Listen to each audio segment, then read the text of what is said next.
Welcome, everybody. I am here tonight on Beyond Quests with Reck with one of my favorite authors, SourPatchHero or Tommy Kerper. Thanks for joining me, Tommy. I'm so glad to have you back on the show. I love it. Anytime.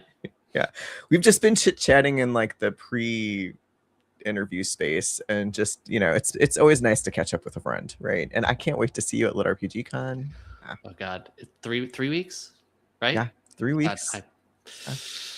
Super excited to be there. Yeah, me too. Yeah. Well, you were my very first interviewee on a podcast. And I'm going to bring that up every single podcast we do together. You were my very first interviewee. Yeah. And I think we had to re-record that 3 times. Oh, yeah. It's just, made us better, deeper friends. Yeah. Yeah. As you do. Right. Yeah. I love it. When I first interviewed you, I think you had like book 1, 2, and maybe 3 of, I don't know, how many books have come out in the last year? The 1, 2, and 3 were out. I want to say 3 might have just come out. But yeah, since then, book 4's come out, and book 5 comes out in August 4th. So just over a month. Yeah. So when I first interviewed you, I was doing this like run at trying to read a bunch of books before Lit RPG Con, and I only got book 1 in. But since then, I have read 1 through 5. I finished book 5 today, which, man, like, I'm excited. I'm doing the same thing for Doug. Like, I read book 1 of Elsewhere, and I'm reading a bunch of Doug's books to prep for his interview. So I'm excited to get into a little bit more of the deeper into the series. Yeah. So. Yeah, it's I want to say it's one of the more book 5, which of course, you're one of the few people who've been able to read it. It's up on Royal Road, and my Patreon patrons have had access to it. But I want to say it was one of the most fun ones to write, because I finally got to hit these big beats that I've had planned. I say planned. I kind of knew where the story was going, and I knew these big reveals that I wanted to have, and I was able to get a few of those out, which, as you said, hopefully people don't call it a cliffhanger, because I didn't really think it was. Okay, yeah, guys, to be honest, I messaged Tommy this afternoon, and I was like, WTF, what the like, what did you just do to me? And it's not, I will say this, it's not that book 5 ends on a cliffhanger, but there is a giant reveal, and you're kind of like left like what does it all mean, and kind of chomping at that book 6. Listen, you're gonna finish book 5. You're gonna have to sub to the Patreon. You're gonna have to start reading book 6. But book 6 will be out. I'm supposed to turn it in like by the end of next month, so hopefully we can get that out by the end of the year, early next year. Yeah. Okay. So not too long to wait. Yeah. You're not gonna make us wait 10 years or anything. No. Yeah. Then I'd maybe be coming with pitchforks or subbing to your Patreon. Yeah. So, well, let's talk about it. I want to do just like a quick, like, what is your series about? Because I think that you do something that's different than a lot of Lit RPG authors, and I really appreciate it, is that you kind of have, each book has kind of their own flavor to them. And let's talk about book 1. So I'm Not the Hero follows Oren, who is not the hero. He and his very athletic, like, football star best friend get isekai'd into this world, and the hero is the football player, of course, right? And he's kind of the nerdy best friend that they hang out on the weekend, playing video games with.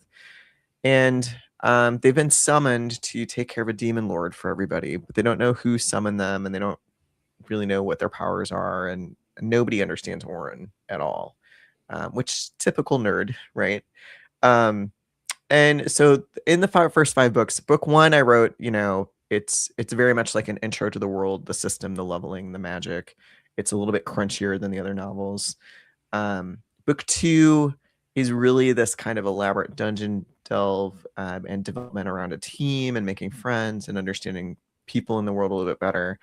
Book 3, it's an academy novel. It's ironic when someday somebody's gonna be like, "What's one of your favorite academy novels?" And I'm gonna be like, "I'm Not the Hero, book 3." Book 3. But it is. It's an academy novel. and Orin kind of has to attend this like magic school, so you get more in depth in the magic and stuff. And then book 4 is more of a siege, with a party of characters, and you're dealing a lot with more of the demon element of the world. And then and I hadn't written anything down for book 5, so I want you to like, what is your take on book 5? And then I'm going to give my take on book 5 because yeah. Book 5 is consequences. It's all of the things that that all of the things from book 1 through 4 that have been percolating kind of come to a head. And it's them dealing with consequences, rushing from place to place. And as they do that, they're discovering underlying reasons, people behind the scenes, things that are going on that they didn't really know about. So it gives more reasoning and more depth to what they did in 1 through 4 and why 1 through 4 happened the way it did. But yeah, I kind of think that's what I was aiming for. Okay, yeah, book 5 is consequences. I can buy that. There is a lot of like wrapping up of some of the events that happen in the earlier books where you get some of that. You can tell that the series is sort of moving towards an end because you get some of the reveals that you've kind of been looking for the whole time. It definitely returns to like the book 2 roots. There is a dungeon kind of delve that's a big part of it, and you get some more elf action. You maybe even get a pseudo dungeon date in there for Orin. So there's like stuff going on, and then there's these like massive reveals that you're like, what? And as Doug says, that is one of the things that's like the spice for authors is waking up to a WTF message from your friends at the end of a book. So yeah, 100%. Yeah. Oh, it made my day when I read that. I was like, that's exactly what I wanted. And I got a few of those when I put that on Patreon. Some of my patrons immediately were just like, what just happened? That cannot be the end of the Saturday chapter. I have to wait until Wednesday for the day. What? No, I need more now. Mm-hmm. That is my favorite when I get those messages of, can I have the next chapter now? And I'm like, I just finished writing that one. I don't have more yet. It's in my brain. You're like, it's literally not on a page yet. Yeah. Yeah. So yeah, Doug, you do need book 5 in your life. And I will say, sometimes you get to the end of a series or a book and you're like, WTF, in a way of like, I didn't see that coming. And this book, Tommy and I were just talking about it before we hit live. You set up the seeds for it. And so we're gonna maybe dig into a little bit about how you set up the seeds for where you want your book to go. But you really set up the seeds for it. And even though I didn't like see it coming, I should have. I'm just a stupid reader. I should have seen it coming. But yeah, it's satisfying. So Tommy, how would you like people to address you at the con? Tommy, Sour, SPH? SourPatchHero. How would you like people to come up to you at Lit RPG Con in 3 weeks and address you? He's frozen. Have I lost Tommy? Okay. Well, we'll hang out here while hopefully he reconnects. Let me know in the chat if it's me or Tommy that's frozen. Yeah.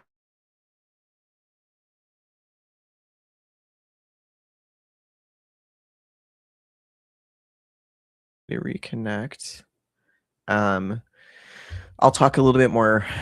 Yeah, definitely Tommy. Yeah, he's dropped. Yeah. So we'll just talk a little bit about Lit RPG Con. If you haven't heard, I'm going to give my plug. The indie author booth is up and running. We've got 70. I think the count is 74 different books that are going to be available. Okay, we've got Tommy added. So we've got 74 books that are going to be at the Lit RPG indie author booth across a bunch of I think we've got 5 people with their debut novels, a couple people with debut series. We've got like 2 or 3 complete series, mostly by KT Hanna. So stop by the indie author booth. We're going to be right in the middle of the vendor hall. And we've got plenty of books. So if you don't get in there in the first couple hours, it's not a big deal. So if you've got any questions for me about the indie author booth, let me know. Thanks, Aaron. Appreciate that. Welcome back, Tommy. We if what it wouldn't be a podcast with the two of us if we didn't have some technical difficulties, right? My entire computer just froze. I think that this one was on me, so that was odd. But I'm now on my phone, so hopefully you can hear me a little better. Yeah, coming through fine. So okay. Yeah. Okay. So the question we left off with was, how do you want people to address you at the con? So Tom, SourPatchHero, SPH, Tommy, how do you want people to call you? I've heard. I prefer Tommy, but I mean, I also go answer to SourPatchHero, Sour Patch, whatever. Honestly, if you call my name, I'm probably going to turn around anyways. I'm not that particular about it, but I just can't imagine anybody coming up to you saying, "Hey, Sour," because you're not. You're one of the least sour authors I know. I'm just saying. I've had people call me sour. Like I said, I'm totally fine with it. I think sour ends up being more like the comment section in Discord, below decks. But yeah, Tommy, Sour Patch. I've had people just yell out Sour Patch Hero at conventions, which takes a second to be like, oh yeah, that's me. That's me. But yeah, no, just walk up and say, hey, I have no problem making new friends. I mean, I made so many last convention, and I'm excited to make more this one too. Yeah, I'm excited. And if you're in the audience, you can't tell already, Tommy is one of the more like the friendliest authors out there. So you'll see him hanging out with Jay and his mask, and go talk to Tommy. Yeah. Yeah, I'll be the buffer to introduce you to Jay. To Jay. Yeah. All right, so Tommy, one of the things that I love about I'm Not the Hero is that each book has that distinct feel. We kind of went through it at the beginning. It's not like the whole series is a dungeon delver, or the whole series is dungeon core or academy or whatever. You covered the whole separate subgenres of lit RPG across your series. Tell me a little bit, was that planned, or did you just you're reading an academy novel and you're like, you know what, my series needs is an academy novel, an academy novel. So tell me, why did you do this? I actually want to take a second just to say I read Quest Academy after book 3 came out, and I went, God damn it, man. He did it so much better than I did. Brian, God damn it. No, so when I started writing the series, one of the main things I wanted to do was kind of subvert tropes a little bit. So, I mean, obviously, Oren is not the hero, but he kind of is the hero of at least our story, the story that he's telling as the main POV. So I always try to find something that is done over and over again, and then I would try to twist it a little bit, or make it fun, make it new for me, because I've watched those animes, and I'm like, oh my god, I've seen this trope 700 times. I love it still, but it's the same thing, and I know what's going to happen next, and I wanted to mess with people a little bit and be like, yeah, you think you know what's going to happen, and then I'm going to, the wrong person gets kidnapped. The different person rushes in. So book 1 was very much the introduction. That's how it was. And book 2, I really wanted to introduce more of the dungeons, more of the dungeon diving to it. And as I did that, and I was able to explore a little bit more about the administrator powers and get into that a little bit more, I was like, oh man, there's so much more to this magic system, and I don't want to do I mean, we have Tony. So much math to this magic system. Oh my god, I know. I'm totally doing vibe magic next time. So I had Tony, who's kind of like, your Gandalf type, the teacher who gives a little bit of the background, but it's like he still isn't, he's a human, so he's not going to have so much information. And how could I do an info dump without doing an info dump? Oh, let's throw him in magic school. So it was never planned to make each book kind of its own subgenre, but it just naturally happened that way in a fun experience. I'm very much a pantser, so I know the story beats. I know, when I started, I knew Orin and Daniel. I knew 2 things I wanted to happen to them, and I know how the story ends. Everything else was just kind of improv, and what would be the natural progression? What would happen next? What would they need to find? What what motive or trope can I give them here that will lead them to the next point that I want to hit? So we got magic school, and then it's like, okay, that's cool. Well, we've had this demon problem in the background the whole time, Maybe kind the of demon slowly problem moving. should be held happen, right? Yeah. Yeah, I was like, it's moving towards us. It's gonna just be there, and then suddenly it's like, oh well, yeah, you've got a siege book, and you've got to have that, set up the defenses and have a little bit of a war and a big fight. Hey, that's going to lead into, this other thing that's going to happen at the end of book 4. So if you've read it, you kind of know where that's going, which leads into book 5 of, okay, well, now we've got all the pieces. Let's start laying them out. Let's start having all of the people who have been, moving things around in the background start making their moves. And other things happen.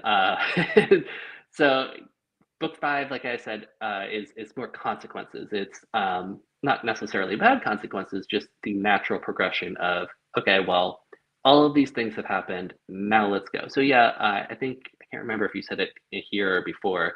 Book 5 and book 2 do have a little bit more of the same vibe of they are getting answers to things that they didn't even know they needed to ask questions to. And they are setting up that that final rush of, which is book 6, of, okay, well, now we have enough information that we might be able to figure something out. Yeah. And whether they actually have enough information or I'm just playing with the characters, you'll have to wait for book 6 and find out. So Yeah, so when I was reading book 5, at first I was like, because book 4, I mean, book 4 does wrap up some fairly, like, you think there's some fairly important things wrapped up in the world. And you get into book 5, and I was like, well, maybe Tommy was just like, I'm just not done writing this series. I want to write more of Oren and Daniel, like, let's continue the adventure. And then you get through and deeper into book 5, and you're like, oh crap, I just didn't understand what the story was about.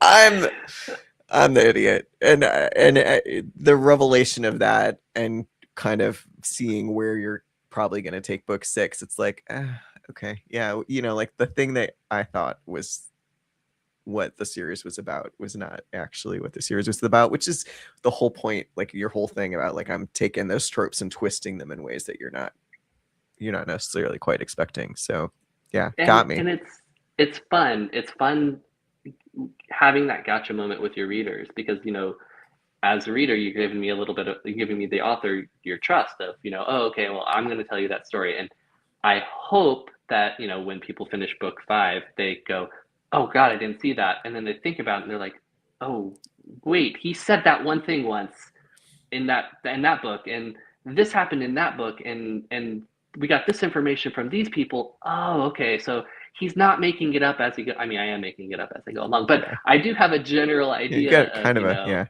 there's a whole debate in the chat over whether you actually are a pantser, or if you're more of like a plantser, or a pantser with milestones, or there's so, back and forth about what you actually are. So I heard that I went to a convention, and I heard somebody say a plantser for the first time, and I was like, I kind of like that, because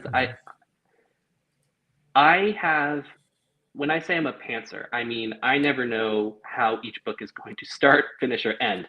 I just know there's one thing that I want to get to in each book. Book 2, I want to introduce administrative powers. Book 3, I want magic school, and for a little bit more depth of magical knowledge. Book 4 was, I want what happened at the end of book 4 to happen. Like, that was my. And book 5 is, I want the WTF moment at towards the end there. Success. Yeah.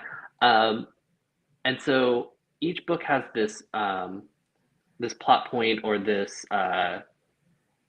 plan, I guess. But it's not so much a plan as it is, I know where the story goes. Like, from the very first day, I knew these characters so well, and I knew where I wanted them to end. I've written the epilogue in my brain so many times that I was able to be like, okay, well, I know that these things are going to happen. let's go see how they get there. Yeah. And as I write, I never know, I never know where they're going to go. And the amount of times that they've been like, oh, let's go do this other thing. I'm like, but that makes the book so much longer. And can't, I can't get back to the main part that I want you guys to do. And so I release 3 times a week, Wednesday, Friday, Saturday. And a lot of times I will sit there on Monday, Tuesday, and I will write out like 3 or 4 different things of like, okay, these are the things that I need them to do this week. And I think I usually have 3 or 4. And if I get 1 or 2, I'm like, this was a great week. They I'm stayed so on happy with task. that. Yeah. Yeah. I don't have to put them in timeout. So yeah, I guess I'm kind of a plantser. I mean, I just like the word pantser better. You guys can I mean, call it me does whatever you have want. like a more chaos goblin sort of vibe to it, Oh, which 100%. yeah. My D&D group will confirm that I am the Chaos Goblin, no matter what kind of character I'm playing. I'm the one who's like, haha, oops. I open that trap chest. What are you gonna do? Kill me? No, my character died on Saturday, so yeah. Oh, yeah. Well, All right. So, the joke of the title is that Oren, our main character, is not the hero, right? But I mean, book 4, he gets some very OP skills, and to the point where like certain enemies he just like drops like a like just like puppet strings cut sort of drop for him. Let's talk about his class a little bit. It's interesting because I mean Oren's not the hero, but you give him such OP skills that in some respects it's like world breaking skills. How did you think about those powers versus his role in the story and how to keep things still interesting since he can drop people with just, a snap of his fingers almost? So his main power set comes from his buffs and debuffs, and he was able to create that power in book 1 for himself, basically. It's I explained it a little bit in the books. It's not a completely unique idea. There's berserkers who can temporarily buff themselves in strength, and other types of people who can do the same thing with magic. He just took it to the extreme of that's the only type of magic I want to have. So his whole thing is really supposed to be he makes his party stronger, until he learns inverse, and then that's kind of the first moment that he's able to create something new. The debuffs are a new part of the world of Asmia's magic. Being able to just straight up take somebody down, or make them a little slower or fall over from their lack of strength. That was something really fun to play around with, and Mhm. the math on that. Because The there's way, always math and yes, and I'm not the hero. I don't. I think I read Delve a little too close uh, to the start of reading or start of writing this. I was just like, oh, I love the math in Delve. This is amazing. Maybe his sheets are a little long. Maybe I'll write something a little easier, and then I have these calculations where I'm like, okay, well, this guy's constitution is 50, and I'm trying to reduce his strength by 10, but Oren's constitution is 30, and his will is, as you can see. The So logic is strong with this one. yeah. I will say that the math in the books, if like it starts off crunchier and then as the series progresses, it gets as most lit RPG does, it gets less crunchy because and I really I liked how much crunch I had in book 1. I don't think that it was necessary to continue to put it in after that because Oren had figured it out. And the reason it was crunchy is because Oren, being the nerd that he was, wanted to know the math. He wanted to figure out how these things work and why they work the way they do. So having him think through the math and figure it out, it was more for him and for me than for the reader. yeah. For the people who do follow the math, I love you guys when you tell me like, oh, you messed up on how many points he has left. Thank you. That's happened, I think, twice over the course of the series, which I'm astounded that it's only happened twice, because I think my notes make so much sense, and then I will open the wrong document and be like, yeah, oh crap. And then I have to reread my book all over again every single time, which is super fun. But yeah, no, I wanted more into. Dennis is saying that he likes crunch, and Dennis, if you haven't done book 1 of I'm Not the Hero, you need to, because it's one of the crunchiest little RPGs ever. No, and you know, yeah, I mean, all the math is right there for your enjoyment. I mean, you'll know how the system works and how the stats give you your different powers, or yeah. It was a fun thing to figure out as I was writing, and then thank God it ended up working out. And then just writing down a few math equations on the side, and then tracking that math each time I did it, and making sure that nothing was broken. Still hoping that it doesn't break once they get into really, really high levels, because things start happening. But hopefully that doesn't break anything. Well, yeah, I mean, you only got 20 more chapters left to write. Yeah, I don't think it will. I mean, yeah. I don't want to put any spoilers out there, but yeah. We'll see. Okay, so your books kind of cover a lot of different tropes and angles on these characters, but they also don't stray away from politics, which is another kind of unusual thing about this series, because a lot of lit RPG, you kind of wave the hand at, oh, government is happening over there. But especially in book 3, the main character, Orin, gets embroiled. Well, even in book 2, they get embroiled in human versus elf. There's regional conflicts.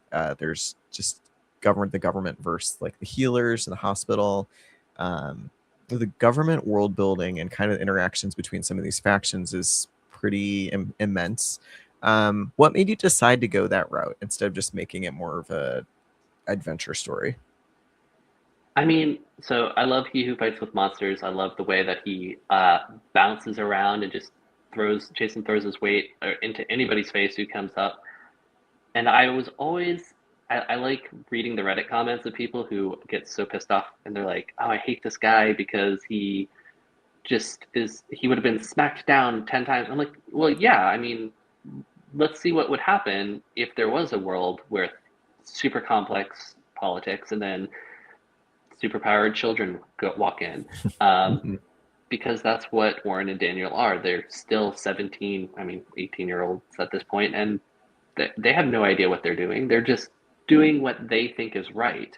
And in a world where, in our world where politics is so politics, it doesn't matter which side, what country you're from, or what side of the aisle you're on. Everybody's got an opinion about something. And I was like, that could be something fun to explore. And then just having that as a metric for, Annabella controlling Orin, or what's going on between the Cineris family and like why they are the way they are, or Arendir and his nephew, and how the Elven Council works. I was like, I'm writing all this stuff down in the background. I might as well use it because I love world building. So like part of the reason that I wrote I'm Not the Hero in the first place was my homebrew D&D game that I had been running for 2 years wrapped up, and I was like, okay, well, I don't get to create new worlds anymore. Sigh. I'll just write a book. So it just came really naturally. It was like, yeah, this is fun. I have all of the Veskar councils and kings and rulers' names written down somewhere. I'm almost positive I will not be using 90% of it. But you've got family trees and which ones have intermarried, whose cousin, No, like, I have legit, like, well, these two parts of Veskar used to be together, and then, they broke because of this event, and these people hate each other because of this. And again, it's just things that there's so many storylines that I want to explore, that you could spin off. Yeah, that I could go forever. There's whole characters that I've like, Tin from book 1, who I love Tin. I wanted so much for Tin to be a major part, and Tin just kind of went away, just walked off the screen. I was like, God damn it. Like I had so much background ready for her. And then, you know, there's other characters who have just these super complex backgrounds, and I try so hard to like drag these things into the light, and I'm able to like, you know, occasionally shine light on somebody here or there, but it's yeah, these characters, when I start writing them, it's amazing the weird details that I suddenly start getting about, you know, their habits, their favorite foods, their whole backstories, how many siblings they have. I don't, I try to like write a little paragraph about every person, like as I create a new, oh, I need a new character, or somebody for Daniel Hates to kind tuna of. fish, really likes blondes. Yeah. The one thing that almost every character has is how do they take their coffee? Because I have to know, because Oren is such a dick He is about such a coffee guy. he's Yeah. such a snob. Which I have to say, I worked at Starbucks. I love my coffee. I'm not a snob. You drink it black, you drink it with just a little bit of coffee in your cream. I don't care. But the attitude that Oren gets sometimes, like Especially for a 17-year-old, right? Like, I know, right? yeah, punk. Yeah. Well, Aaron's got a question here. He's asking, it sounds like your series has gotten like creamier, which means less numbers as it goes on. Since you've moved towards a creamier series as it's progressed, do you think that your next series is going to be crunchy or creamy? Like, are you going to continue with that, or are you going to go off and put math back in? So okay, so the next thing that I want to write is actually a cozy. I want to write a cozy about just a low stakes guy who is working at a bakery shop. And his past friends are trying to get him to do something stupid, and he doesn't want to. And that's all I'm going to tell you about that one. But I'm so excited. I started thinking about this idea. The title came to me. The character came to me, and I was like, I have to write this.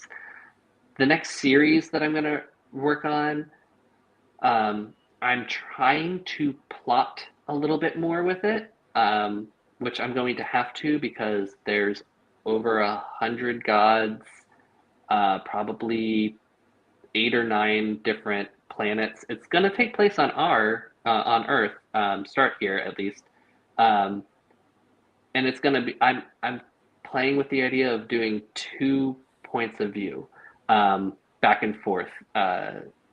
Whether it's each book or every few chapters, I still haven't decided. Another And like breaking a rule in lit RPG. I know, people hate it. The thing is though, like when I first started wanting this, I had this idea of this guy who it's John Wick meets Primal Hunter meets He Who Fights with Monsters. Just some guy who's like really pissed at the power structure and just kills his way to the top. But then I was like, I don't want to just have him have like this revenge quest nonstop. It would get old after a book or two. So it's like, well, let's make it a point of view where they play off of each other and they go back and forth and they team up sometimes and sometimes they split up. And I'm really liking this idea right now. Of course, this is like at least 9 months away, so who knows how much it'll change. Uh, Currently, I'm playing with the idea of a more cultivation vibes system. There will, of course, be some math, but nowhere near as much as in more this more one. vibe space. Yeah. Very You're much saving the more. numbers for the inner politics between the gods, it sounds like. Actually, yeah, Yeah. that's where the complications will arise. Is More flow chart oriented logic. Yeah. Haylock Johnson introduced me to Obsidian, and I already have a flowchart that is stupid. I mean, it's literally 100 spots long, but each one of those people has like 4 or 5 things popping off of it. It's Yeah. That sounds wild. You'll have to send us a screenshot of that mapping if it doesn't give too much away. I'll give just blur it out a little bit. Yeah. Well, let's dig into the series a little bit, and it coming to an end. So I've got some more like kind of crafting stuff for you. I want to first talk about like a character in book 4 that you introduced, June, who was one of like she is an overpowered, highly focused soccer mom with magic. You think of like one of those moms that's got like the calendar with all the schedules and like every little thing mapped out about, everything about their kid, except it's a soccer mom obsessed about magic. Talk about how you craft a character like that. She was just very unique. So I really I wanted to introduce one of the more high-powered groups. One of the groups that when somebody like Oren and Daniel and his team create enough problems, the big guns are called in. And the Phoenix team is basically a nuclear weapon.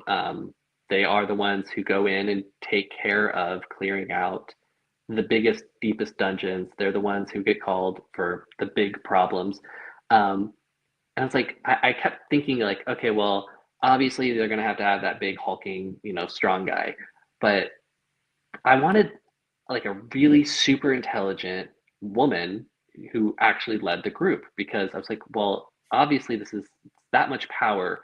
Somebody needs to know the inner politics of all of these people, how they're working. Um, Somebody who can like really whip people into shape and keep the emotional side, but also the schedules.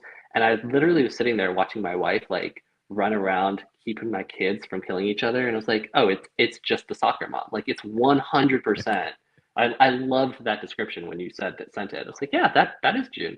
Someone who understands how much power she has. She's obsessed with her own learning. Like that's June's big thing is she wants to know.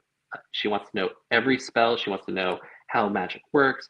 She searches just for that like little esoteric bit of knowledge that she doesn't have. And so when she discovers Warren, she's like, "Oh, I will 100% adopt this kid and use him to find every single thing I can." Figure it all out. Yeah. Yeah. Um, and she came onto the page and just kind of like she's She a force takes of over for a nature. little Yeah, bit. Yeah. yeah. Yeah. Which I mean, Which I is was her like, personality, right? Like that's yeah, 100% what she would do. Yeah. which was really frustrating, honestly, to write because I was like, this is not June's story. But suddenly I was like, oh, okay, she's now a major player in this. Yeah. But it was really fun having her interact with Oren. And then, yeah, yeah, I guess that's about all I Yeah, want to say it's a lot about of June. fun. Can't give too much away, but yeah, it's fun. Okay.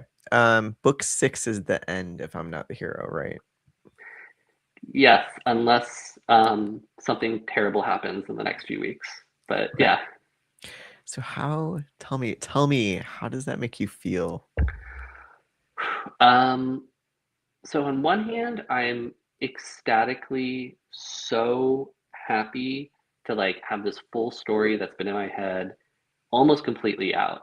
Um, it is the most bittersweet feeling though, because um, I know that I'm going to be putting these characters down and I'm not going to be picking them up again for maybe ever. I won't say never, but I'm going to be putting this series down and stepping away. And I've loved them so much. I mean, they've literally changed my life. I'm no longer a full-time lawyer. I get to write all the time.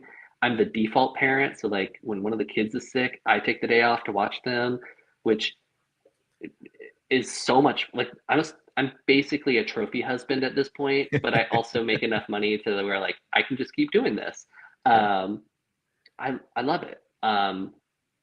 But at the same time, like it's terrifying. Like I keep thinking, what if everybody doesn't like the ending that I've had in store for 4 years, 5 years, however long I've been writing this now? Um, because I mean, you never know, and I think it's good. I like the ending that I have had planned. I've always thought like, okay, this is, a realistic ending to an isekai story. Like this is how it should be. Um, but yeah, it's also really hard. I've found writing book 6 to be harder than any other book. Yeah, we I were talking about this a little bit in the pre, yeah, in the I pre-discussion. I Yeah. think I said it was like I feel like I've been juggling like 17 balls for 5 books, right? And then at the end of book 5, I was able to put one of those balls down. And I was like, okay, I hit that note, I can put it down. And so now I'm juggling 16, and I'm having to learn to juggle all over again. Like and every time I hit a point in book 6 where I'm like, oh, I can put another, oh shit. So I think I'm down to like 4 or 5 like basically beats that I'm trying to hit still, things that I need to explain. And I've had to realize that there are story ideas and story plot points that I really thought were important, that I thought, oh my God, I want to put this in, that I'm just like, I don't have time. I can't shoehorn this in. I need to just let it rest. So like, trying to think of an example. There's like a few characters that I wanted to revisit and just be like, oh, how are these people doing? Then I'm like, I don't think you guys will ever know. I'll know. So if you have a favorite character and you finish book 6 and you're like, what happened to such and such? What happened to June? I will tell you exactly where June is and what she is doing.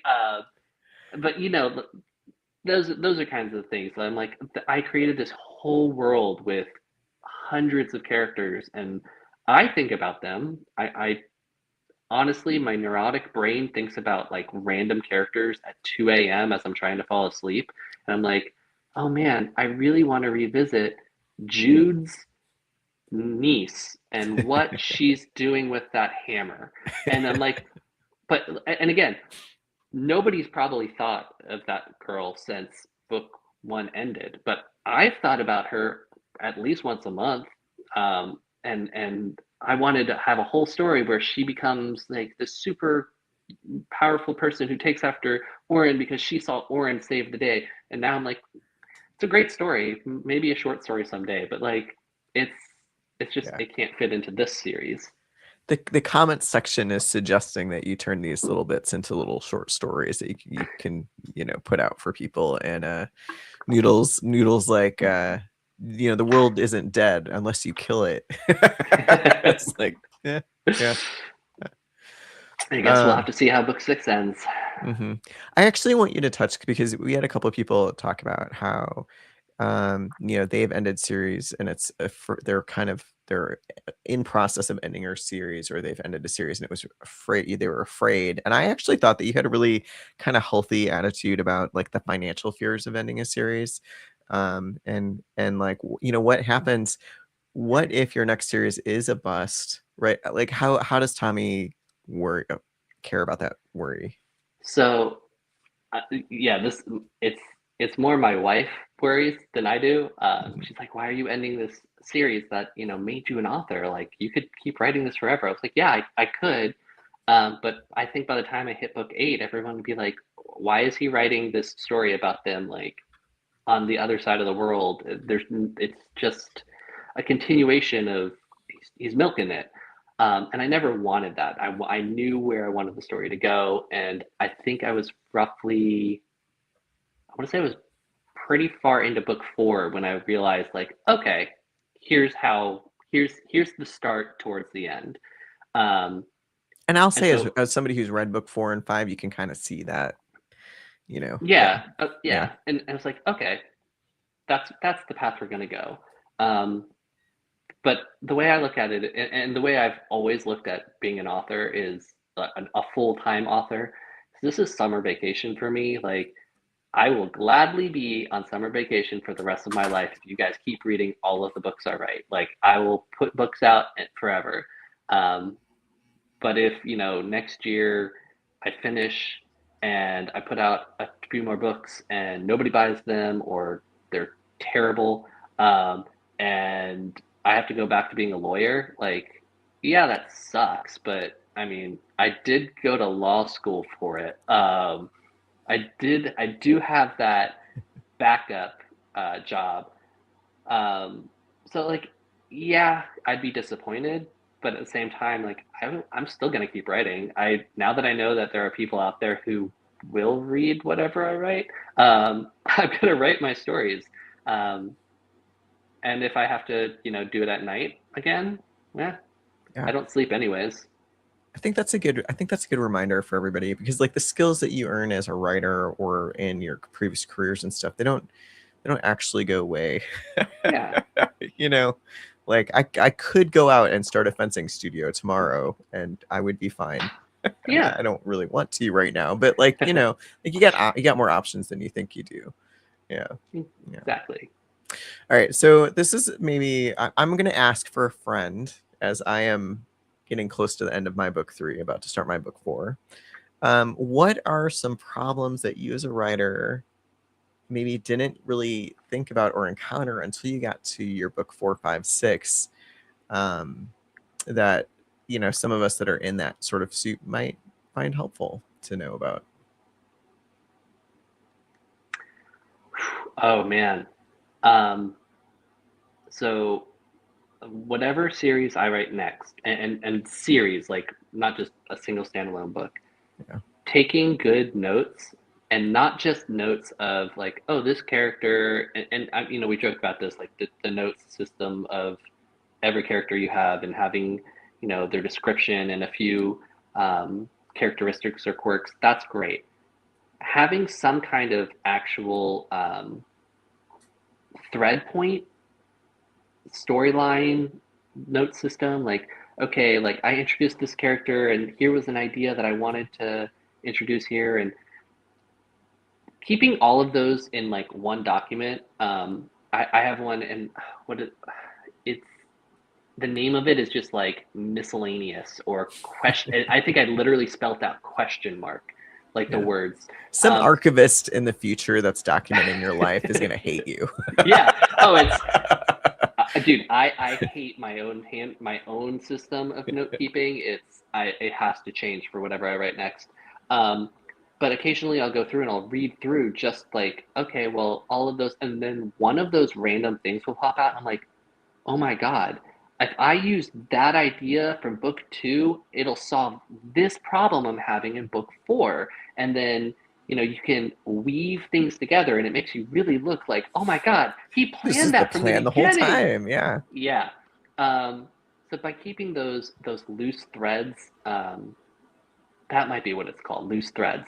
Keeping those loose threads written down somewhere, it gives you something, it gives you a bag of tricks to reach into when you hit a wall that might solve your problem. Mm-hmm. That's something I definitely would give advice as to doing, and will be doing myself in the future. Yeah. Yeah. I think, you know, it's funny because people have a lot of tools that I don't know. I've gone through like 4 different tool things to try to track those loose threads. And I've resorted to like a note card on my desk that I just scribble on. I have Excel spreadsheets. I have Mm-hmm. multiple Word documents. I have 2 different notebooks, one of which is for notes to myself and things that I need to fix, and one is just for math. I only do the math in this notebook. Man, And you hand do your math. Do you know how many errors I would have in hand-drawn math? see, And my problem is so I write like chapter 62. He uses 1 ability point to buy this ward, and that brings the grand total of how many ability points he has down to this. And then on the top right, I have like an actual tracker, and I'll erase it and like write it back at. That's for me just to keep my math straight as I'm going through the whole book. That way, if there is a problem, like if somebody's like, hey, he bought this ward twice, which is something I did, I think in book 3, he bought the same ward twice, like 20 chapters apart. yeah. Because I hadn't added it to my master character Yeah, sheet. so you don't remember you did it. Yeah. So going back, I was able to go, okay, well, that happened in this chapter. So if I take it out of this one, then I only have to fix from this chapter forward. And here's every part where the number changed, or I wrote down the number in my book. So I don't have. Oh, we might have lost Tommy again. To Noodle Dragon, I do have like a bunch of note cards just sitting right next to me. Are you back? Yeah. Yeah. Okay, we glitched you. Yeah. Okay, go back to it. Oh, what was the last thing I said? You're talking about the notebook with math and how you did the word twice, and So if I do something, if I have a mistake and I know it's in like chapter 40, I have my notes and I can just start at chapter 40 to fix it. I don't have to reread the Unwind entire it all book. out. Yeah. Yeah. Okay. I need to see, I'm always envious of people who have, like, if you ever like talk to KT and ask her to show you her notebooks, like, it's pretty and like, it makes sense and it's nice. I'm Oh so no. envious of those people. Oh no. So Yeah. my wife looked at my notes once, and I swear she thinks I'm like a serial killer now. I have doctor handwriting. Like I can barely read my handwriting Yeah. sometimes. And my notebooks, I shred them when I'm finished. When I've turned it in and I know we're done, it's gone. Like nobody's ever gonna see that because Yep. nobody I'll just needs to clear be my such a desk kid. off and dump it in the trash.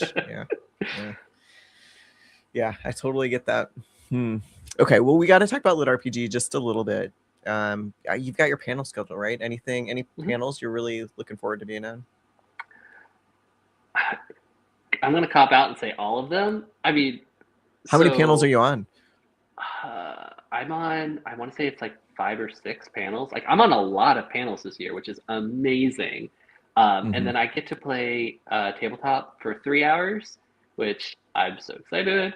And then another day I'm doing an hour of just random gaming. I have my signing on Sunday, which is going to be great. And then I have agreed to do the Lit RPG trivia on Friday night, I believe it is. Yeah, I have two, so maybe we'll get paired up. That's gonna be so much fun. I totally said I was not an expert though. I was like, I've read a lot of them, but Oh my damn, memory's I did shit, too. so. I said I was not. I maybe have read a lot of books, but I am terrible at trivia. So. Oh yeah, no, I'm honestly there just to get embarrassed, and that's okay. Like I'm gonna be like I've read Chrysalis. I'm like, if you have went no idea. jokes, I'll say creamy 25 times just for Aaron, so. Dennis is in the chat. He said he's signed up for trivia too. Dennis, are you an expert? Because we need some experts. Doug's like, trivia is just as much fun when you don't know the answers. Maybe for you personally as the person that's the idiot on the team, but I would cede to my spouse that maybe it's less fun to have me on their team. I'm okay with admitting if I don't know something though. So like I'm fine just being like, oh, I don't know this answer. But yeah, you think it's B? Let's go with that. That's okay. Yeah. I'll be basically the cheerleader of my team. It's fine. Yeah. I'll be the jokester. Yeah. Okay. What about you? Which one are you looking forward to? I don't know. I'll play a Tommy say all of them. There is like a pet one, like we're building a pet with the group, I think that could be a lot of fun. I'm doing I think I'm doing the same one that I did last year, where it's like an audience participation, make up the storyline, which last year was incredible. Like it was chaotic, but amazing. The story we came up with at the end. So I'm kind of looking forward to that one again. Yeah. The interactive ones are a lot of fun. It just mixes it up because it's not just like a one-way communication. You get kind of that ad-libbing that goes on, and you can get some fun results. They can also go completely off the rails, which is part of the fun too. You know? Honestly, that's kind of what I'm hoping happens, because I love the most unhinged answers from the audience, because then I can know like, okay, that is the kind of person I want to hang out with at LobbyCon tonight. Yeah. Because they're gonna say amazing stuff. That's right. Yeah. We might have just taunted our audiences into 100%, stuff, which I'm all for too. Yeah. Yeah, there's another panel on like found family. I think the found family panel is going to be fun too. And there, for the first time, there's like podcasting panels, and they did put me on at least one or two of them. So it'll be interesting because podcasters are a little bit more outgoing than your average author. So I mean, that'll be amazing. There's so many people who go to the con though, who they're fans who don't want to write, who don't want to be narrators. And I think giving them the podcast route, like so many people from Lit RPG Con last year started Pop Pop. Wilkie has a podcast now too, right? Yeah, I think Wilkie does Yeah, too. like Yeah, so like it's incredible. Like yeah, maybe it's the people exploded. who Yeah. yeah.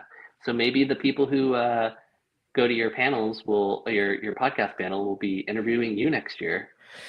Hey, I'll take it.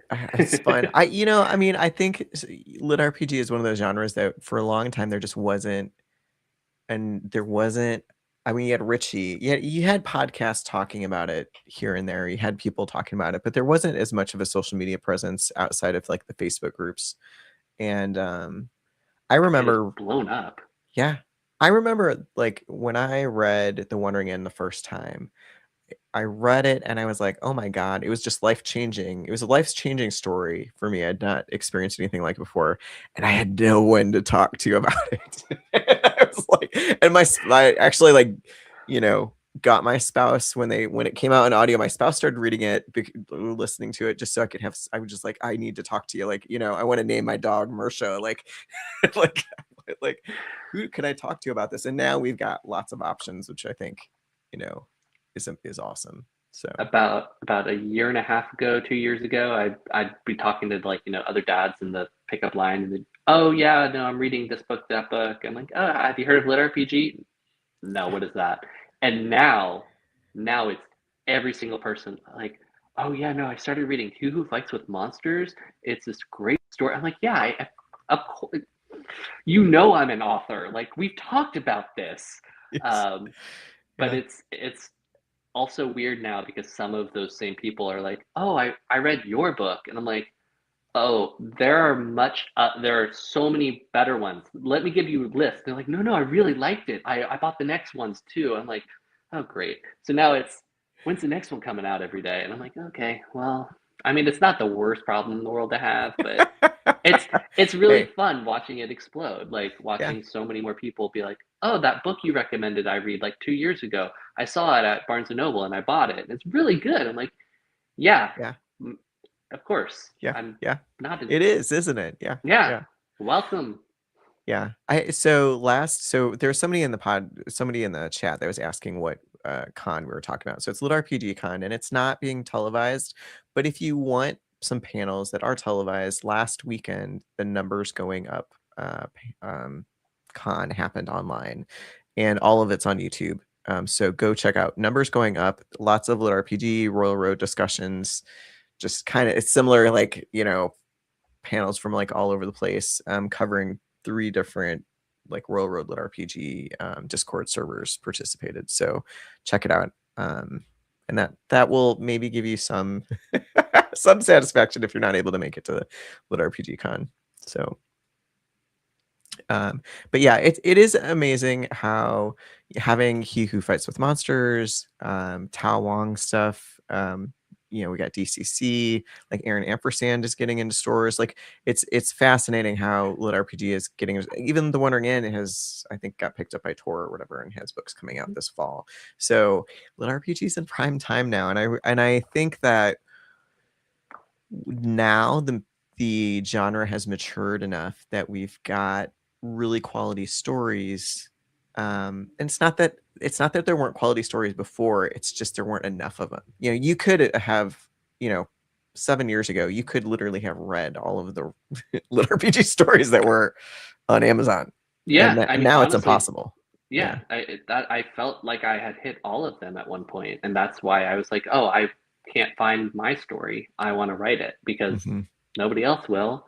But now I jump on Royal Road still every once in a while. I'm like, oh my God, I don't even know where to start again. Like, there's Yeah. so many. Um, but because you talked about that, I have to plug. Um, Barnes and Noble is doing their 3-day pre-order sale, and so today through Saturday, maybe. I don't know. Just go do it tonight. You can go on Barnes and Noble and you can order the paperback of book 5. Pre-order it, 25% off if you're a member, and that will actually really help my books. Maybe they'll want to put me in their stores as a actual, stocked option instead of just order. So yeah, I'm supposed to push that. So please go buy my books through Barnes & Noble. Go It's okay. pre-order through Barnes & Noble. Yeah. Your Amazon guy will be fine. Like, he'll show up with your other packages. You can just pick mine up at the bookstore. Yeah. Are you going to be selling any books at Lit RPG Con? Or is Podium? Oh, goodness. Yeah, so Podium will be. They've told me that they're bringing at least a bunch of book ones. I'm trying to convince them to bring all 4. I think they'll have a few of me at the Tattered Bookshelf as well. I am most likely going to ship a few. I have a cousin who lives like right downtown, which is amazing. I'm going to send a few sets probably to him just to have. I don't know if I'll sell them or give them away. I'll decide in the moment. Be nice. Maybe I'll walk away with 4 books. So I'll have a few. I definitely will try to keep a few handy for my book signing. I mean, they put me on a book signing with Jay Krause, Matt Dinneman, and Miles English. So while everybody is powerhouse of a book signing, damn. Oh yeah. So those other it's three, it's like 4 of my favorite top 5 authors. I mean, 3 of mine. I'm just like, okay. So while their lines are full, I'll be waving books, saying like, please just come over here. Come over to mine. Come over here. I'll give you a book, just so I don't feel like nobody's in my line. But yeah, no, I'm so excited for Lit RPG Con. I mean, I'm not getting in until Thursday night, but I'm just not going to sleep the entire time. No. It's going to be incredible. Yeah, it's going to be amazing. We're going to need like a week to recover afterwards. Yeah. My wonderful wife was like, "You're flying back Monday, right?" I'm like, "Yeah." She's like, "Okay, I'll go ahead and cover the kids Tuesday as well because you will not be flying." Bless you. Thank you. You're the best. Yeah. That's amazing. Are you going to Dragon Con, or do you have any other events this year? Because you go to quite a few cons in East Coast. Yeah. So I've been trying out almost every con I can up and down the East Coast. I decided not to go to Dragon Con again this year. It was just one day too many away from my kids, which I'm thinking maybe a smaller part of Dragon Con next year. I think I can announce this.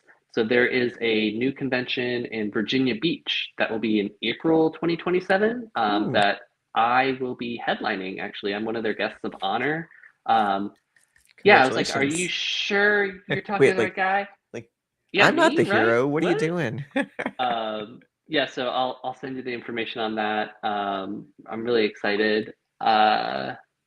And that's, I think, all I have planned right now. Yeah. I've been so focused on book 6, I've probably missed like 5 deadlines. I need to get back on it, but Yeah, that's awesome. So, okay, last couple questions. We are at the hour. Unfortunately, time just flies when we're chit-chatting with each other. But I'll just have to have you on the podcast again. No problem. Tomorrow? Yeah, okay. Yeah, sure. Yeah.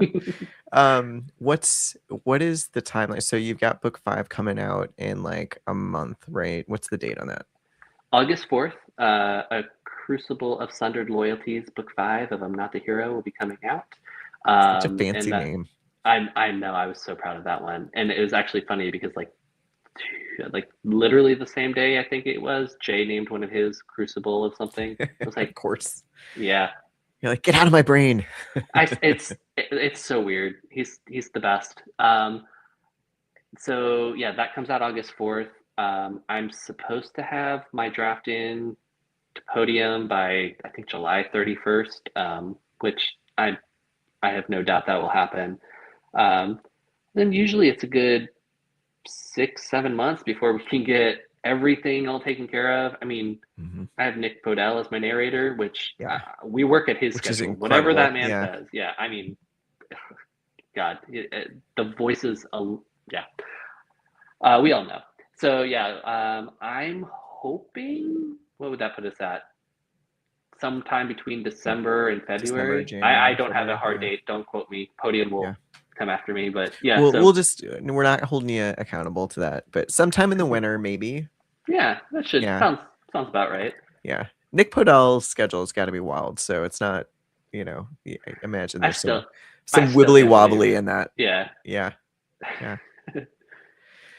Okay. If you are a Tommy fan, where should folks find you? You on TikTok? You I'm doing TikTok on. dances or Oh God, no. Instagram? I'm terrible at social media. But I am on TikTok. I'm on Instagram. I'm on Facebook. I'm on Reddit. Um, I think that's all. I mean, I used to be on all the socials, but those are the four that I like really Mhm. try to pay attention to. I'm on Discord. If you just lost me, I'm on Discord too. So I've got my Discord channel for I'm Not the Hero. I'm in the Lit RPG Con chats. I mean, it's SourPatchHero all around. I also have my website, SourPatchHero.com, which has links to all of those things that you can follow me on. I should have started with that. No, that's okay. That's all right. It's good. I think you've got your bases covered. I think there's enough social media coverage there that somebody's probably, can find you. Yeah. Tommy, we're kind of at the point where you got to give a recommendation of somebody else's book. If you were going to put a book on somebody's TBR, what would the book be right now? A book on somebody else's TBR? Yeah. Or Okay. it could be yours if it's something that is on your TBR that you're like excited about or whatever. I mean, okay, so I'm not just saying this because I'm on your podcast. I'm really excited for Stumbling Up to. Amazon has delayed my package, so it's not supposed to be here till tomorrow, or else I'd be waving it right now because I was so excited. I'm I'm also really excited for Brian Norden's new book, Quest Academy, a new Quest Academy book that's coming out. Mm-hmm. Uh, Everything Jay Krause. I mean, I can't keep up with which book he's on now, like number 195 or Yeah, something. it's like, yeah. I've got No, to read the last two. I'm like, God, you put Hannah on the cover. I have to read. it's incredible. Yeah. If you're into Royal Road, Seth McDuffie and Jonathan McLean are writing a new book on Royal Road right now, which is incredible. It's the seven.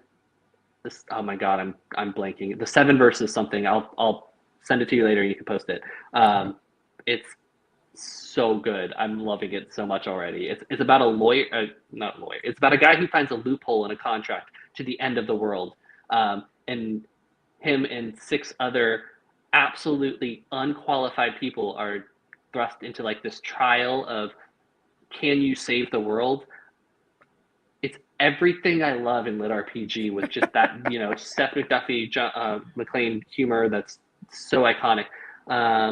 Yeah. I will literally sit here all night for like the next hour giving you recommendations if you don't shut me up. Well, I'll give you like one or two more.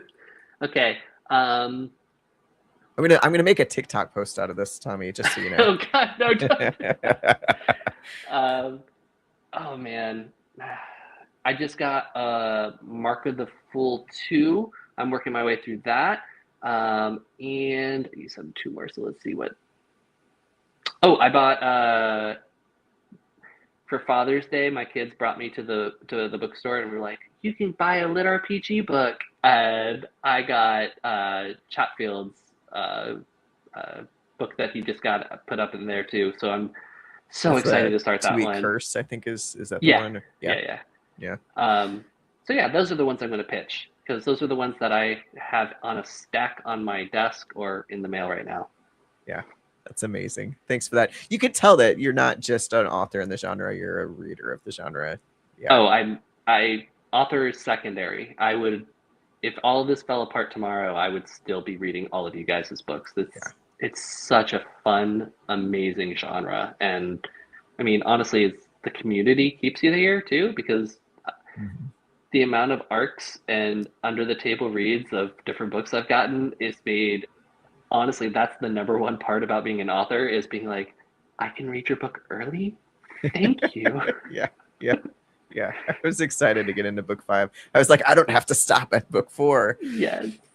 Yeah. All right. Well, Dennis says it's 7 verse the system. Yes. Yeah. Thank you so much, thanks, Dennis, for saving us. Yeah. Appreciate it. Under veteran newcomer on Royal Road. Yeah. So yeah. All right. I don't Thanks know. for that. Yeah, I'm pretty sure they mentioned their names in there. So You just if out, not, you oops. know, oops. That's so. There you go. You get accidental reveals here on Beyond Quest with Reck. It sounds right. I'm Got to be beyond some positive. reward for the side quest. Yeah. All right, you guys. Thanks so much for joining me tonight, Tommy. Audience, thanks for participating. You're gonna catch us both at Lit RPG Con. We are over time, so if you got questions for Tommy or I, just hit us up at LobbyCon. We're gonna be there, and we're not going to sleep. So, Nope. no, yeah. All right. All the love, folks. See you tomorrow. I've got Rainy Days on the podcast talking about Goth Mommy, Bone Daddy, and Royal Road shenanigans. So join us tomorrow night and we'll get caught up on the discussion. Have a good night, everybody.